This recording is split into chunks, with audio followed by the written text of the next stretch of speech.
So you're not worried about his power or his height or anything like that? Not at all. Not at all. It's a few ways you can skin a cat. You know what I mean? How's Tank been? In a good headspace, great headspace, looking good, you know, just trying to go through our stages, you know, it's like pre-camp, then camp, you know, get them from, we ain't fought in a while, you know what I'm saying? Jake Paul's world shook to its core the moment Gervonta "Tank" Davis's leaked training footage hit the internet. The video wasn't just clips of a fighter hitting pads or working the bag, it was a message. Every punch Tank threw was sharp, explosive, and calculated. The speed, precision, and controlled aggression sent a warning louder than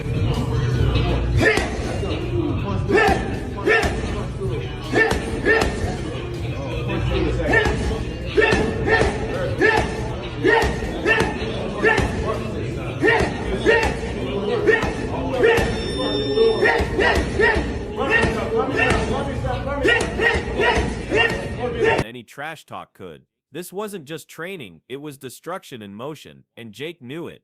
For the first time, his trademark bravado looked cracked. Behind the usual smirk and defiant talk, there was tension, a quiet recognition that he's walking into deeper waters than ever before. Tank. How's training going for your fight? I think fans are very excited for you and Tank. Yeah, no, I'm locked in. I know this is my toughest fight. He's undefeated, highly skilled, most experienced fighter I've fought, top 5 pound for pound. So I have to have the best version of myself. I know how fast he is. I know how strong he is. I believe I'm stronger, more athletic, and that's my advantage going into the fight, but he pretty much has every other advantage. So I'm locked in. Tank isn't an influencer. He's a born fighter, a product of Baltimore's unforgiving gyms, molded by struggle and refined through war. Jake Paul admitted what fans have long suspected. Tank holds nearly every advantage: speed, skill, timing, and experience. His talk of raw power sounded less like confidence and more like cover for doubt.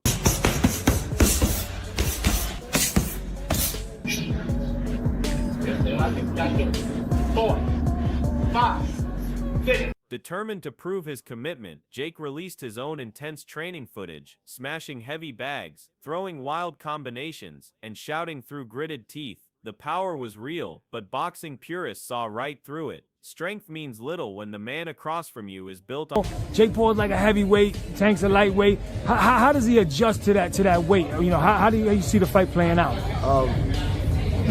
I can't give up too much, but Yeah. we're going to cross that bridge when we get to it. Definitely. So you're not worried about his power or his height or anything like that? Not at all. Not at all. On precision and patience. Meanwhile, in Tank's camp, there was no sign of intimidation. Coach Calvin Ford and Kenny Ellis watched the chaos unfold with quiet confidence. Ellis's smirk said it all. They'd already dissected Jake Paul. 3 ways to skin a cat. Ellis said, his tone almost... It's wrong. Yeah. It's gone from Krusty the Clown now to Sideshow Bob. He's getting worse. You know what I mean? Like, this is a guy that's just taking a piss out of the sport, and I don't think this is actually gained much interest. The press conference was dead. Yeah, I noticed there weren't many yeah. press there. It's not had a big media coverage. Yeah. I think people are finally realising, actually, that this is a big charade. And yeah, I think I'm not impressed. Gervonta Davis, I think maybe he's had enough of the game. Playful, but his eyes serious. It wasn't a cliche, it was a threat. Tank's team has studied every inch of Jake's game and built a plan to dismantle him from every angle. Then came Carl Froch. The former world champion didn't sugarcoat his opinion. He called Jake Paul what many fighters are thinking, a bully. Froch couldn't wrap his head around the idea of Jake chasing heavyweights 1 month and then targeting a man nearly half his size the next. It screams desperation, Froch said bluntly, coming from a man who fought the best of his era. Those words carried weight. To Froch, Jake's antics aren't bravery, they're insecurity masked as showmanship. But Froch didn't stop there. He doubled down with brutal humor, comparing Gervonta Davis to one of Anthony Joshua's legs, mocking how absurd the size gap truly is. The difference in weight, reach, and experience makes the matchup. That Jake Paul is fighting one of Anthony Joshua's legs. He's fighting Gervonta Davis, somebody who's a quarter of his size. I don't even know what's going on.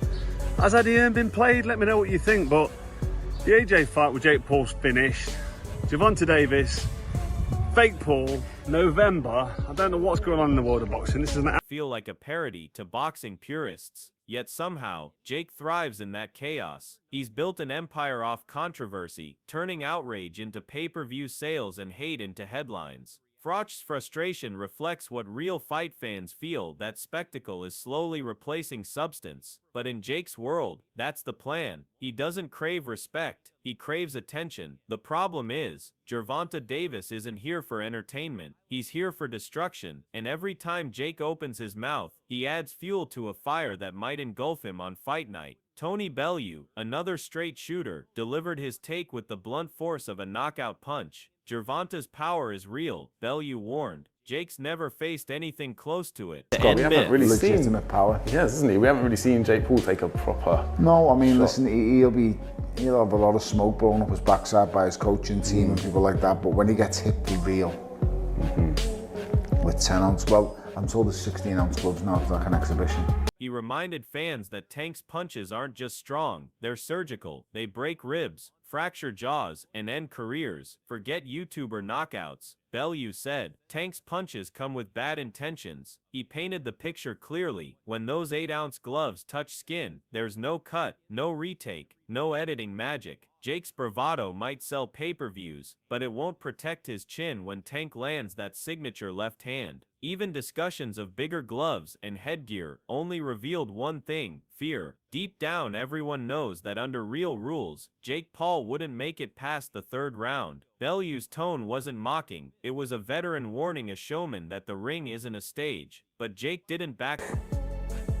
Really hard in that last one that he had with him. And I just feel Moses, like I said, needs rounds. Yeah. I don't doubt how good he is. I think he's absolutely exceptional.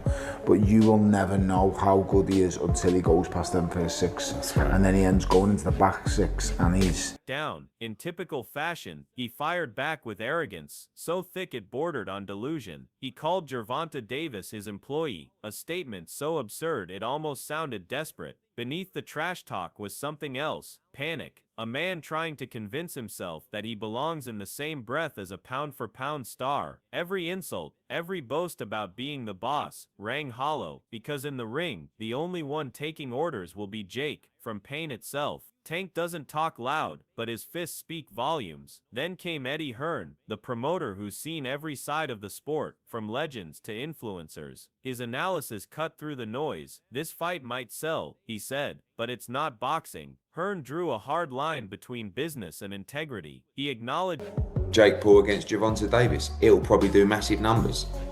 So that's when you really have to differentiate yourself between, just because you don't like it doesn't mean it isn't going to do good business. However you want to be involved with it is another kettle of fish. I don't want to be involved with it, but I do respect the fact that it's going to do big numbers. It's just not boxing. And I don't think we should promote it as boxing. Jake's genius in marketing, his ability to create spectacle, command attention, and monetize controversy, but condemned the circus that surrounds him. To Eddie, Gervonta Davis represents everything pure about boxing: discipline, legacy, and respect. Jake Paul, on the other hand, symbolizes the social media invasion blurring the sport's identity. Yet even Hearn couldn't deny the numbers. People will watch, critics will rant, and Jake's name will keep the headlines alive. The irony: Hearn's refusal to promote the fight might make it even bigger. The forbidden fruit effect. Fans can't resist watching a car crash, but beneath the buzz and memes, one truth remains: Gervonta is fighting for legacy, Jake is fighting for validation, and when the lights go down, hype won't save him from reality. Then came Shakur Stevenson, calm, sharp, and surgical, a technician who speaks the language of pure boxing. When Shakur said he could see Gervonta outboxing, so I could see Tank just outboxing him and making it real easy. Is there any way you could, any realistic or legitimate way in your mind you could see Jake Paul winning a fight against Tank? No. No way. Nope.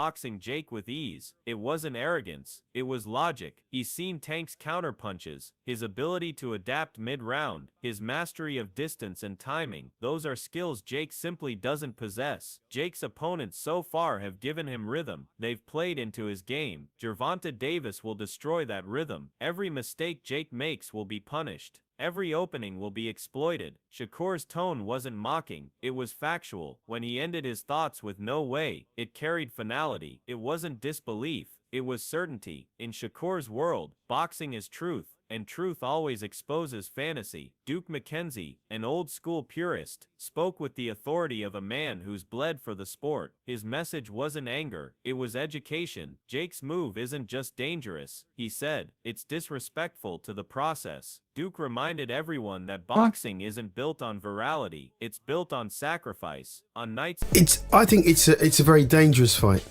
because we've got a trained athlete who's 18 stone plus against a much smaller guy who really he's not, he hasn't earned the right, I don't believe. In cold gyms, on years of repetition, on learning humility the hard way, Jake Paul skipped that climb and tried to shortcut his way to credibility. Now, he's staring across the ring at one of the most dangerous southpaws of this era. The size advantage, meaningless. When you're missing punches and chasing shadows, size becomes a burden. Tank Davis has made a career out of punishing arrogance, and McKenzie knows exactly how this story ends if Jake doesn't wake up. His warning wasn't for Jake, it was for the sport itself. If you treat this like a show, he said, you'll leave the ring knowing what boxing truly feels like. Then came Michael Bisping, the MMA legend, who's lived through every level of combat. His words cut deeper than most, because he's seen what happens when hype meets hard truth, a 100-pound gap. Bisping scoffed, that's not courage, that's marketing. He called Jake what he believes he is, a bully in disguise. Jake's pattern is clear, picking smaller, older, or less experienced opponents.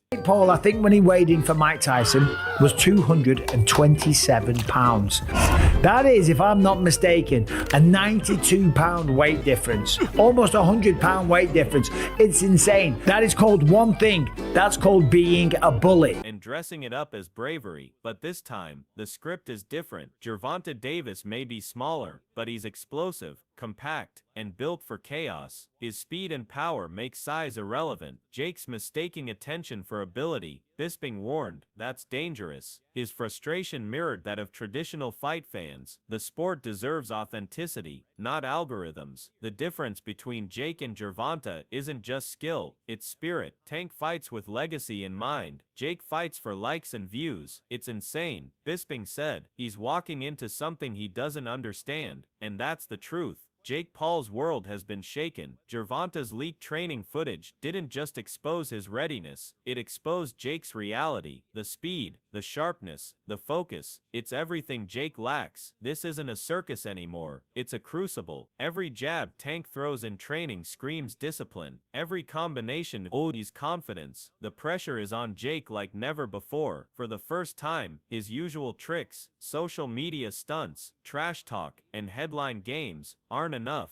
The internet is buzzing. Fans are dissecting every frame of the leaked footage, debating every movement, and questioning whether Jake can survive, let alone win. The discussion isn't about views anymore, it's about survival. Can Jake Paul endure the storm? Gervonta Davis is about to unleash. The countdown is on, and when that bell rings, there'll be no edits, no excuses, and no escape. Just two men and the truth. If you want every reaction, expert breakdown, and behind-the-scenes update as this story unfolds, make sure you're tuned in, because this isn't just another boxing event, it's the moment Jake Paul finds out what real fighting feels like.